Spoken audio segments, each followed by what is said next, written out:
Here's a little walk around from the front yard where loofahs are up into the dogwood tree.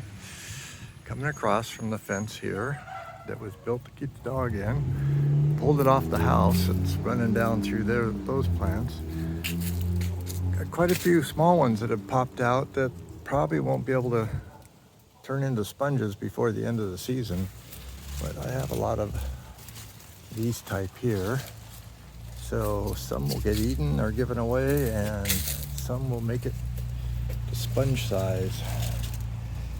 This one was just a little teeny one sitting there and grew right overnight practically. Butch, come on. And then, so this is all one section of loofah. All over in there.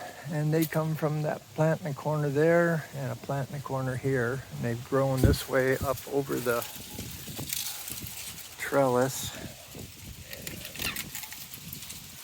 Walking into, I built this just for my loofah, but I added some clematis and hummingbird vine to fill in.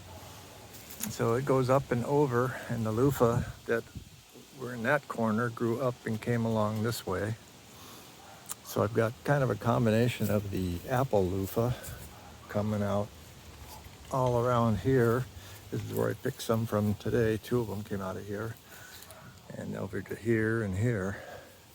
So these were apple loofah coming out, and then they joined with the long smooth loofah coming over from the other side. And my seed friend in Wisconsin wanted me to grow hyacinth beans so I can send them back to seeds.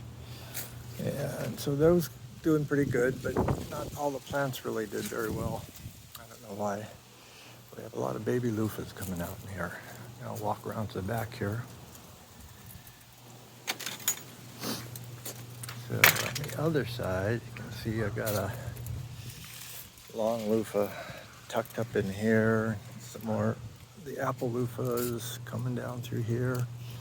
And then we go to this vine here, which consists of a plant down in that corner in a pot and a plant in the ground, then a plant in a pot here and a plant in the pot there. And so all of this took a while to kind of grow up and get on the fence, but then it just kept going and kind of got into my space here to work on my carves. A lot of them are the long loofah in here. But I noticed there was some apples in here too. And I had one out here the other day, got stepped on, so poor thing got demolished. And so this vine's done pretty good. And then that's all of the stuff in the front yard. Let me walk to the backyard. This is the back side of that same fence here. And now we'll take a walk to the back. That's the chicken area, ducks and geese. And I got a section here that I didn't hold much hope for because of shade from trees and things, but it's not done too bad. It's got some along through the fence. And a lot of the loofahs are pretty well hidden. You can see there's an apple one down there. Pretty well hidden in here, and so until everything starts dying off, I won't hardly know what I do have in there. Oh look, see, there's hyacinth beans here too that I didn't know I had. Gotta watch those because I need to collect the seeds. And then we have, loofah in here, the longs and the apples. So those were, I didn't really hold much hope for those vines, but they're doing pretty good. They're holding their own. And we come back through here and it's spread down. And this one looked like it was, this one looks like it was coming from my snake loofah, which it's too bad because snake loofahs grow about 4 to 5 feet at least. They were hanging down all over here last year, but I didn't think I had any seeds from them. So apparently there was one in there that took off. And the problem with it though is that they take a long time to grow and mature, and I only got one to turn into a sponge last year. The rest got put in a corner to dry, and the rats and mice and squirrels ate them all. So these, except to maybe eat, I don't know if they'll grow long enough. And then this is that backside of that same fence. And again, there's loofahs down in here. I just can't really see them all. It's hiding. Loofahs are pretty elusive. They come out and I don't really know until suddenly I see past all the leaves or something. So see, this is, again, it's a pretty long one. That looked like it could have almost been a snake loofah. So that's that backside. Now we go back over here, and just a quick view from here. I've got them all over there on a run, and then another trellis in the back with a run, trellis through here. These have quite a bit of the apple loofah, and a couple of trellises back there. This tree here, my elderberry bush, got overrun by them all. So we've got quite a few, and again, they all are coming out at this time of the year. Oh, and then we got some up there, twisted around. And this is my butterfly bush. And what's happened is all my hyacinth beans, and I had some shark fin melon I was trying to grow, and I just haven't really gotten anything out of them except a few still growing. I think they want to be on the ground, not climb. But they joined over here and got up onto the butterfly bush and on into the elderberry bushes. And then we come to the elderberry, we got these kind of surprise little guys hiding under here, and there's a whole run through there I'll walk back on. And then these have some pretty big ones up into these elderberry bushes. So there's quite a few. They'll be coming out. And then so I've got a couple different sections through here. I'll walk down through this one. So we've got some pretty close to being ready to pick. And these were my dwarf apple and dwarf pear. They've been here since I bought the property.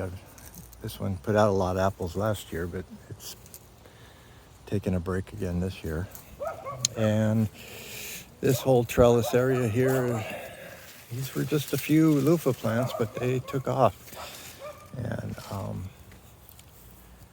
this is where I had a whole lot of the snake loofah last year. These are all pretty edible sizes, really. And then got these that have been coming along here. And then this became kind of a little tunnel because it grew up this dwarf pear tree, and Luke bent the tree back down. And managed to crawl over onto this side. So then we come back down here, and this is the other side of that trellis. And once again, there's loofahs in there, just not always easy to spot. These seem to be mostly the long loofah.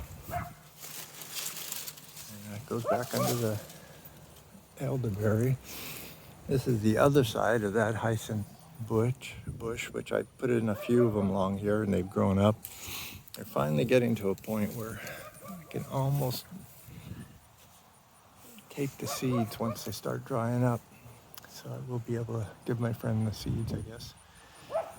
And then I had a bunch of shark fin melon.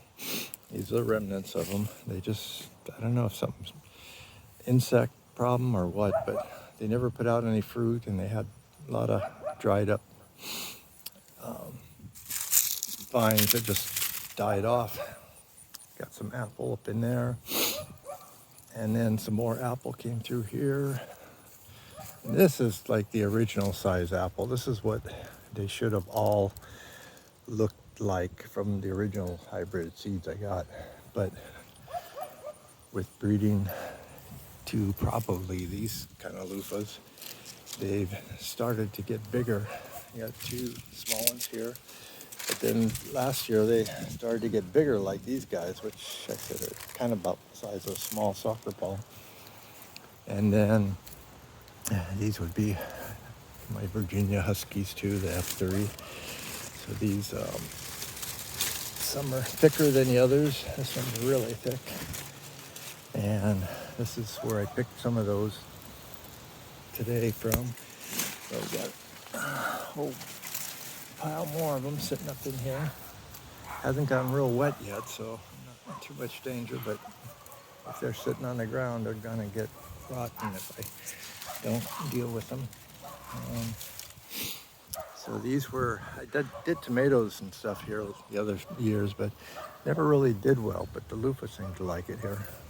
And this was real slow going. There's a lot of vine and growth and stuff just happening, but it didn't seem like I was getting much fruit. I got some long Luffa in here too. And some more long Luffa, more. And it made its way all the way down to here, which this one, I think a squirrel ate. And so I just cut the end off, but it seems to have healed over. And this is my zinnia and watermelon and tomatoes growing in here by the butterfly bush. Then we come back over here on this side, and then here was some I put, these are all in pots around here.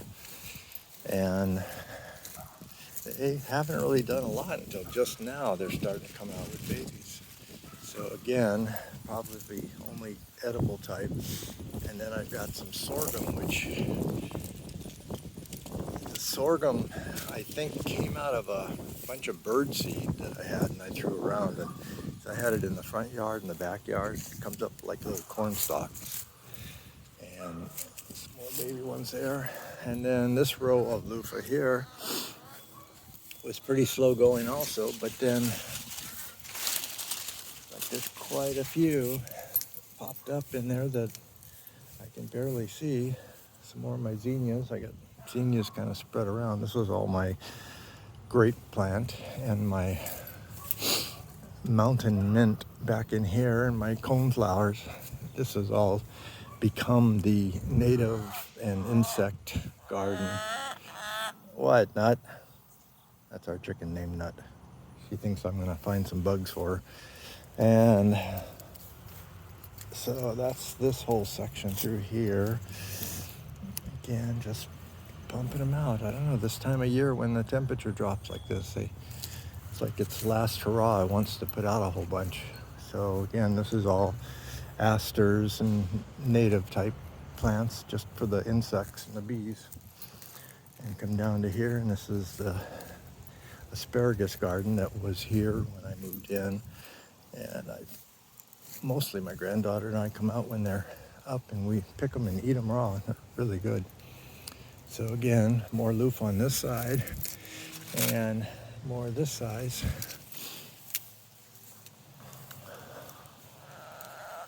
Since I go mostly for the sponge, I like them growing big, but as long as they produce some sponge, that's good. Like these, I don't know if these will grow big enough they're just kind of like a cucumber or something there, or a zucchini more like. And then the other side of all the coneflowers and asters and the mountain mint. I'll tell you, this mountain mint, every type of insect loves it. They all come out. And during its peak, it's got things that I've never seen anywhere else except on that plant. And that's it. That's pretty much the end of the Luffa. I did put Luffa back down here on the chicken coop. We'll walk down there real quick. Okay, and this is my duck pen, or duck pond. I'm trying to finish digging out, and then I'm going to drop a liner in there. They're in the meantime pond that they swim in. And then the original chicken tractor that I had hooked up, and I would take them out of this pen here, move them around the yard. But I put Luffa on here, and I put Luffa in pots and hyacinths in pots, but I really couldn't keep them watered well enough. So they are taking over the chicken area, and I haven't really seen any fruit on this one, but I wouldn't be surprised if it pops out somewhere. And that's also one small little Luffa that I stuck there in that planter to see if it would climb up that tree. And that's the end of all my Luffa. Over there's all my plum and cherry trees and such. And my bamboo I harvested from up the street, about 50 foot. And just since we're here, I'll show you the chicken pen. Quite a mess. The chickens just haven't no clue how to keep their area clean. And I was watching it on my camera last night. The rats are having a field day in here when I'm not in here. So, all right. So that's my up-to-date tour of the Luffa at the end of September here.